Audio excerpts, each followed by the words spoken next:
Hello అండి, అందరికీ నమస్తే. ఈరోజు మన వీడియోలో ఒక సూపర్ టేస్టీ రోటి పచ్చడి రెసిపీ చూడబోతున్నాం. మీకు నిజంగా పచ్చళ్ళు అంటే ఇష్టమైతే ఒక్క సెకండ్ కూడా స్కిప్ చేయకుండా చివరి వరకు చూడండి. 1-4 సార్లు చూస్తే మీకు లైఫ్ లాంగ్ గుర్తుండిపోయే పచ్చడిని ఆస్వాదించవచ్చు. ఈ రెసిపీని మనం మన ఛానల్లో టాప్ 5th రెసిపీ అని చెప్పొచ్చు. ఈ వీడియో మన ఛానల్లో 100వ వీడియో అండి. 100 వీడియో అంటే ఎంత స్పెషల్గా ఉండాలి. అందుకే నేను నా ఫేవరెట్ రెసిపీని మీకు చూపించబోతున్నా. ఎంత బాగుంటుందంటే అంత బాగుంటుంది. ఈ వీడియో చూశాక మన ఛానల్ని సబ్స్క్రైబ్ చేసుకున్నందుకు మీరు చాలా హ్యాపీగా ఫీల్ అవుతారు. పచ్చడి చేయడానికి కూడా ఒక లెక్క ఉంటుందండి. ఆ ప్రాసెస్ అంతా నేను స్టెప్ బై స్టెప్ చెప్తాను, మొత్తం గమనించండి. మరి ఈ పచ్చడికి కావాల్సిన పదార్థాలు: కొత్తిమీర, పల్లీలు, టమాటో, పచ్చిమిర్చి, చింతపండు, అల్లం, జీలకర్ర, వెల్లుల్లి, ధనియాలు, కరివేపాకు, ఉప్పు, ఆయిల్. ఈ పచ్చడికి మేజర్ ఇంగ్రీడియంట్ వచ్చేసి కొత్తిమీర అండి. అది ఎంత ఎక్కువ వేసుకుంటే అంత బాగుంటుంది. మీ దగ్గర కొత్తిమీర ఎక్కువ ఉన్నప్పుడే ఈ పచ్చడి ప్లాన్ చేసుకోండి. కొత్తిమీరని జాగ్రత్తగా కలుపు మొక్కలు ఏమీ లేకుండా నీట్గా బాగు చేసుకున్న తర్వాత ఈ విధంగా వాటర్లో వాష్ చేసుకోవాలి.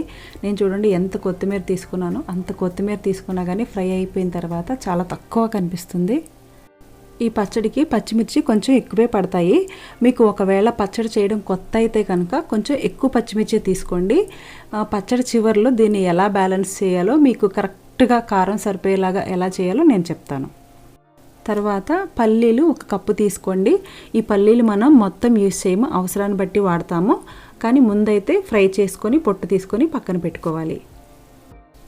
మీరు కరెక్ట్గా గమనించండి. ఈ పచ్చడికి మనం 1 పావు కేజీ వరకు టమాటాలు యూస్ చేస్తుంటే 100 గ్రామ్స్ మిర్చి యూస్ చేస్తున్నాం. 1 కప్పు పల్లీలు తీసుకున్నాము. నేను చెప్పాను కదా, కొత్తిమీర ఎంత ఎక్కువ వేసుకున్నా ఫ్లేవర్ అంత బాగుంటుంది. ఒకవేళ మన దగ్గర కొత్తిమీర తక్కువగా ఉన్నప్పుడు 1 టేబుల్ స్పూన్ ధనియాలు వేసుకొని ఆ ఫ్లేవర్ని మనం మెయింటైన్ చేయొచ్చు. పల్లీలను మనం కరెక్ట్గా ఈ లైట్ గోల్డెన్ కలర్ వచ్చే వరకు వేయించుకొని పొట్టు తీసుకొని పక్కన పెట్టుకోవాలి. తర్వాత ఇందులోకి కంపల్సరీగా వేసుకోవాల్సిన మరొకటి అల్లం అండి. 1 పెద్ద సైజు నిమ్మకాయంత అల్లాన్ని చిన్న చిన్న ముక్కల కింద కట్ చేసుకొని యూస్ చేసుకోవాలి. 1 ఫుల్ వెల్లుల్లిపాయ వేసుకోవచ్చు. 1 టేబుల్ స్పూన్ జీలకర్ర అవసరం అవుతుంది. కరివేపాకు యాజ్ యూజువల్. ఇంకా చింతపండు విషయానికి వస్తే, మీరు కనుక పచ్చివి లేదా దూర టమాటాలు కనుక యూస్ చేస్తుంటే నేను చూపించిన చింతపండు కంటే కూడా తగ్గించండి. పండు టమాటాలకైతే అంత చింతపండు అవసరం అవుతుంది. అంతకుమించి ఎక్కువ వేయొద్దండి. మన పచ్చడిని చింతపండు ఫ్లేవర్ డామినేట్ చేయకూడదు. అసలు మనం చింతపండు వేసామా లేదా అన్న విషయమే తెలియకూడదు తినేవాళ్ళకి. మీరు ఒకసారి వీడియో గమనించండి. పల్లీల్ని మనం ఈ విధంగా పొట్టు వచ్చే వరకు వేయించుకోవాలి. తర్వాత స్టవ్ ఆఫ్ చేసుకుంటే ఆ వేడికి పల్లీలు మగ్గిపోయి ఈ విధంగా రంగు మారుతుందండి. అంతకుమించి ఎక్కువ వేయించుకుంటే మాడిపోయిన వాసన వచ్చేస్తుంది. అలా అని మరీ పచ్చిగా కూడా ఉండకూడదు. తర్వాత మనం ఎలాంటి తాలింపు పెట్టుకోవట్లేదు కాబట్టి ఈ పల్లీలు వేయించుకునేటప్పుడే చాలా జాగ్రత్త తీసుకోవాలి. పల్లీలు వేయించి పక్కన పెట్టుకున్న తర్వాత ఇప్పుడు అదే కడాయిలో 1 టేబుల్ స్పూన్ ఆయిల్ వేసుకొని పచ్చిమిర్చిని ఈ విధంగా సన్నగా పొడవుగా చీల్చుకొని ఫ్రై చేసుకోవాలి. దాంట్లోకి 1/2 టేబుల్ స్పూన్ ధనియాలు, మనం చిన్నగా ముక్కల కింద కట్ చేసుకున్న అల్లం యాడ్ చేసుకొని ఫ్రై చేసుకోవాలి.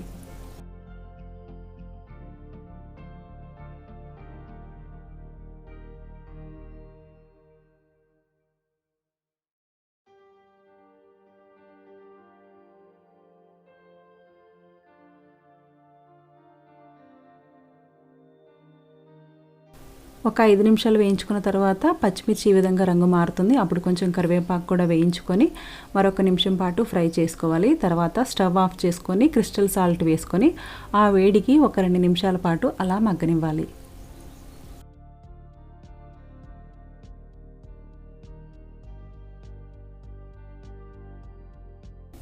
చూడడానికి పచ్చిమిర్చి ఎక్కువ కనిపిస్తున్నాయని ఏం కంగారు పడాల్సిన అవసరం లేదండి. లాస్ట్లో మనం బ్యాలెన్స్ చేసుకోవచ్చు కరెక్ట్గా మనకు కావాల్సిన కారాన్ని.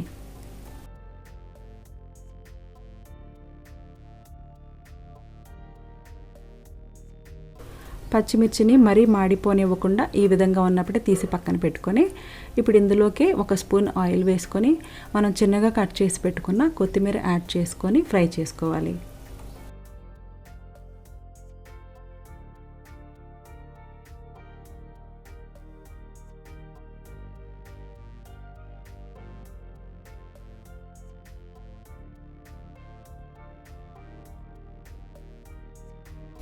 ఈ పచ్చడిని మనం నాటు కొత్తిమీరతో కనుక చేస్తే స్మెల్ ఇంకా సూపర్గా ఉంటుంది. టేస్ట్ కూడా చాలా బాగుంటుంది. మీకు కనుక దొరికితే తప్పకుండా ట్రై చేయండి. చూసారు కదండి, మనం ఎంత కొత్తిమీర తీసుకుంటే మనకి ఫ్రై అయిన తర్వాత ఎంత కనిపిస్తుందో. అందుకే చెప్పాను నేను, ఎంత కొత్తిమీర ఎక్కువ ఉన్నా పర్లేదు అని.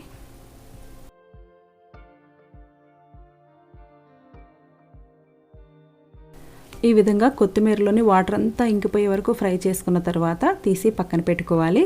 ఇప్పుడు అదే కడాయిలోకి మరో టేబుల్ స్పూన్ ఆయిల్ వేసుకొని సన్నగా పొడవుగా కట్ చేసుకున్న టమాటా ముక్కలను వేసుకొని ఫ్రై చేసుకోవాలి.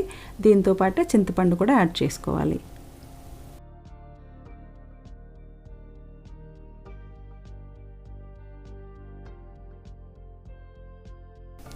ఈ పచ్చడికి సరిపడా ఉప్పుని మనం 3 పార్ట్స్ కింద డివైడ్ చేసుకోవాలండి. ఒకటి ఫస్ట్ కొంచెం పచ్చిమిర్చిలోకి వేసుకోవాలి, తర్వాత కొంచెం కొత్తిమీర ఫ్రై అయ్యేటప్పుడు వేసుకోవాలి, తర్వాత టమాటోల్లోకి కంపల్సరీగా కొంచెం సాల్ట్ వేసుకోవాలండి. అప్పుడే వాటర్ అంతా వచ్చేసి తొందరగా ఫ్రై అవుతాయి.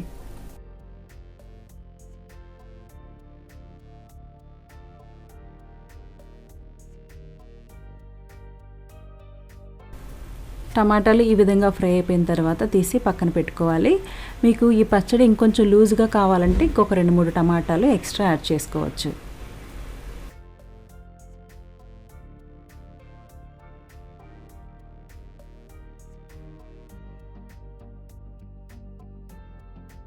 ఈ పచ్చడిని మనం మిక్సీలో కూడా గ్రైండ్ చేసుకోవచ్చు. కానీ మీకు ఎప్పుడైనా టైం కుదిరినప్పుడు కంపల్సరీగా ఈ విధంగా రోటి పచ్చడి చేయడానికి ప్రయత్నించండి. నిజంగా చాలా బాగుంటుంది. అప్పుడు తెలుస్తుంది రోటి పచ్చడి అంటే ఏంటో.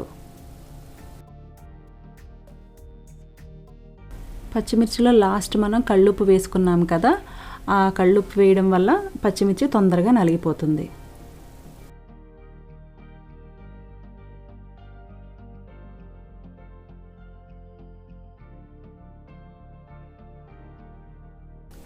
మీరు ఒక్కసారి వీడియో గమనించండి, పచ్చిమిర్చి 70% మాత్రమే నలిగిపోయింది. ఆ టైంలో ఇలా పచ్చిమిర్చిని ఇలా సైడ్ చేసేసుకొని మధ్యలో ఖాళీగా ఉంచి ఇప్పుడు ఇందులోకి 1 టేబుల్ స్పూన్ జీలకర్ర వేసుకొని దంచుకోవాలి. జీలకర్ర మొత్తం మెత్తగా దంచుకోవాలి, అందుకే ఒక చోటే వేసుకోవాలి.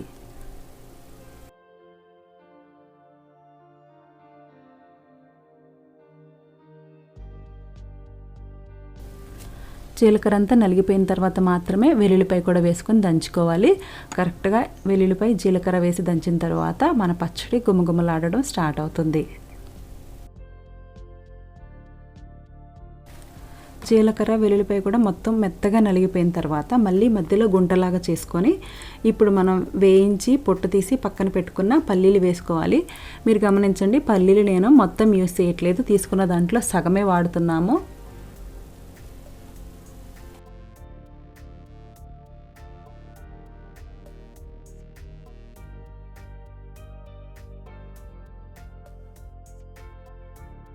పల్లీలు కూడా నలిగిపోయిన తర్వాత మొత్తం పచ్చడంతా మరొకసారి కలుపుకొని తర్వాత మళ్ళీ మధ్యలో గుంటలాగా ఏర్పాటు చేసుకొని కొత్తిమీరని యాడ్ చేసుకొని దంచుకోవాలి.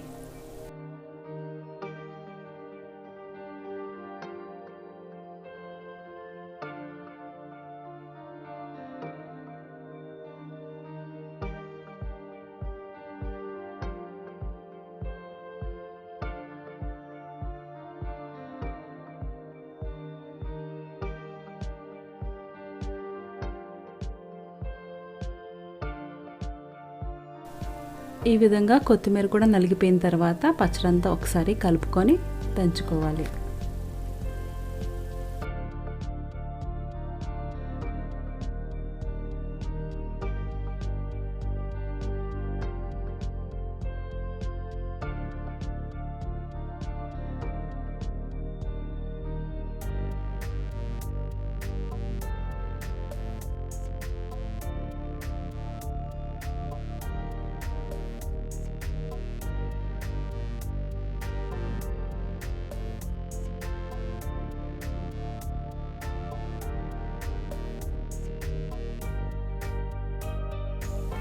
ఇప్పుడు పచ్చడంతా ఒకవైపు ఉంచుకొని టమాటాలు కూడా వేసుకొని దంచుకోవాలి.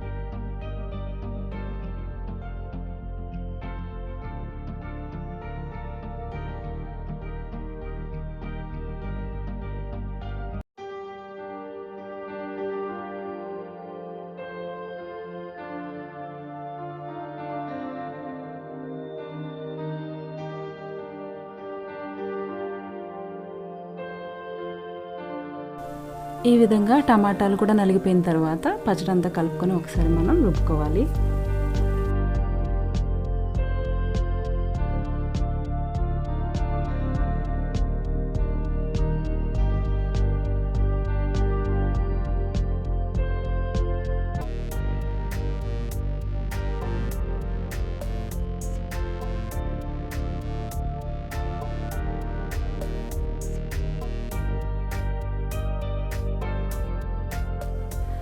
పచ్చడి ఆల్మోస్ట్ రెడీ అయిపోయిందండి. ఇప్పుడు ఒకసారి ఉప్పు, కారం, పులుపు అన్నీ సరిపోయినాయో లేదో చెక్ చేసుకోవాలి.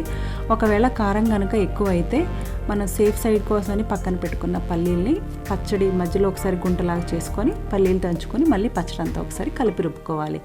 కొత్తగా ట్రై చేసే వాళ్ళు కూడా కారం సరిపోతుందో లేదో అని భయపడాల్సిన అవసరం లేదు. మనకి సేఫ్గా పల్లీలు ఉన్నాయి.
మా పల్లెటూరులో ఏం చేస్తారంటే రోటి పచ్చడి చేసిన తర్వాత వేడివేడి అన్నం ఇలా రోటిలో వేసుకొని కలుపుకొని మా అమ్మ ఉన్నప్పుడైతే మాకందరికీ తలకో ముద్ద అలా పెట్టేది. అది గుర్తొచ్చి నేను కూడా వేసి కలిపాను.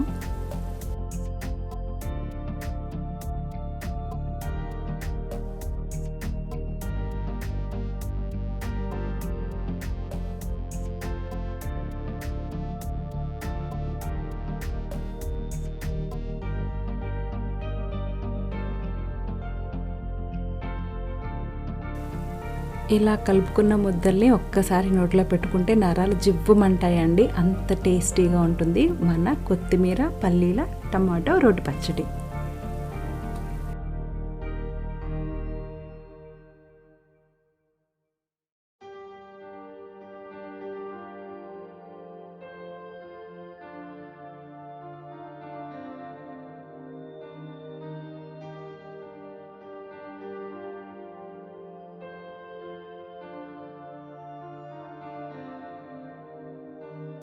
చూసారు కదండి, మొత్తానికి మన పచ్చడి జర్నీ అయితే కంప్లీట్ అయిపోయింది. పచ్చడి అయిన తర్వాత రోలు మాత్రం కంపల్సరీ కడుక్కోవాలంట, లేదంటే రోలు మనల్ని తిట్టుకుంటుందంట. నెక్స్ట్ టైం పచ్చడి చేసినప్పుడు టేస్టీగా రాదంట. చిన్నప్పుడు మన అమ్మమ్మలు, నాయనమ్మలు అలాగే భయపెట్టేవాళ్ళు.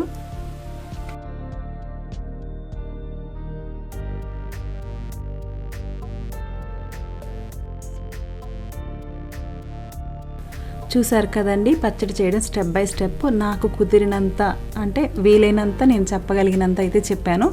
నిజంగా పచ్చడి టేస్ట్ అయితే చాలా బాగుంటుంది. తప్పకుండా ట్రై చేయండి. ఈ రెసిపీ కనుక మీకు నచ్చితే మీతో పాటు మీ ఫ్రెండ్స్ అండ్ ఫ్యామిలీ మెంబర్స్ అందరికీ షేర్ చేయండి. మన ఛానల్ ఎవరైనా ఫస్ట్ టైం చూస్తుంటే తప్పకుండా లైక్ చేయండి, సబ్స్క్రైబ్ చేసుకోవడం మర్చిపోవద్దు. మరొక మంచి రెసిపీతో మళ్ళీ మీ ముందుకు వచ్చేస్తాను. అంతవరకు సెలవు, మరి నమస్తే.